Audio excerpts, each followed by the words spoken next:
10 mm by 10, 1 mm thick. 99% pure sintered silicon carbide, pressureless-sintered to achieve a density above 3.1 grams per cubic centimeter with open porosity below 0.1%. What you see on this surface is not a coating or a film, it is the bulk material itself, ground and polished to a flatness that holds consistent thermal and mechanical contact across the entire 10 by 10 face. This substrate format, square, thin, and precisely dimensioned, is designed to sit between a heat source and a heat sink in assemblies where thermal conductivity, dimensional stability, and chemical purity all matter at the same time. What does each property deliver at the 10 by 10 mm substrate scale? Thermal conductivity between 120 and 180 watts per meter Kelvin through a 1 mm thickness. Heat generated by a power die on one face reaches the heat sink on the other face in microseconds, not milliseconds. A coefficient of thermal expansion around 4.0 times 10 to the minus 6 per Kelvin, closely matching silicon carbide power devices at 4.0 and gallium nitride at 5.6, minimizing the thermomechanical stress that cracks solder joints during power cycling. Flatness ground to better than 0.03 mm across the full 10 by 10 face, ensuring uniform thermal contact without air gaps that would create local hotspots. Vickers hardness above 2500, resisting scratching and surface damage during die attach handling and assembly tooling contact. And chemical stability from pH 0 to 14, surviving the flux residues, cleaning solvents, and brazing atmospheres encountered during power module assembly without surface degradation. The 10 by 10 mm format shown here is one standard size in a customizable range. ADCERAX machines pressureless-sintered silicon carbide substrates to any rectangular or square footprint your module design requires, with thickness options starting from 0.5 mm for applications demanding minimal thermal resistance. Surface finish is available from as ground to fully polished, RA below 0.8 micrometers for brazing or direct bonding interfaces.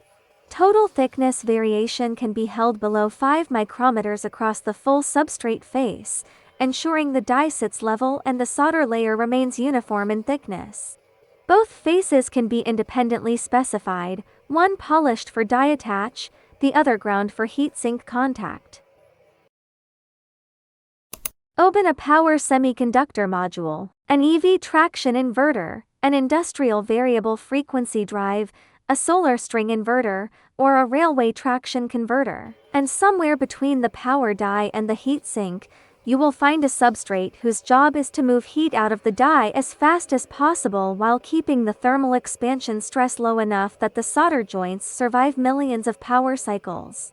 Traditionally, that substrate is alumina, the same material featured throughout this channel. Alumina works, it insulates, it is chemically stable, and it is inexpensive, but its thermal conductivity sits around 18 to 25 watts per meter Kelvin.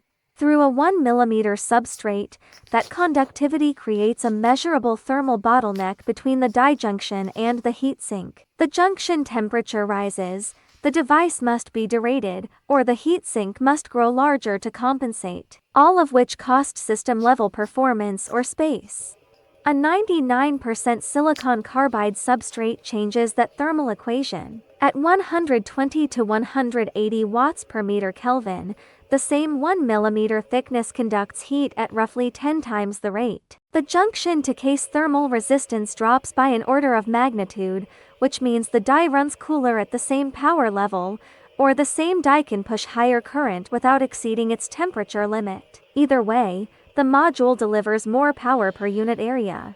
But thermal conductivity alone does not guarantee reliability. The real advantage of an silicon carbide substrate shows up during power cycling, the repeated heating and cooling that every power module experiences thousands of times per hour.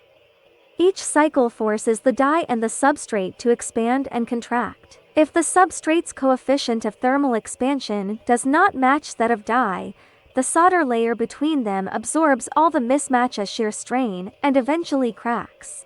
Alumina has a coefficient of thermal expansion around 7 to 8 times 10 to the minus 6 per Kelvin. Silicon at 2.6, gallium nitride at 5.6, and silicon carbide devices at 4.0. A pressureless-sintered silicon carbide substrate at 4.0 matches the coefficient of thermal expansion of a silicon carbide power die almost exactly, and sits close to gallium nitride as well.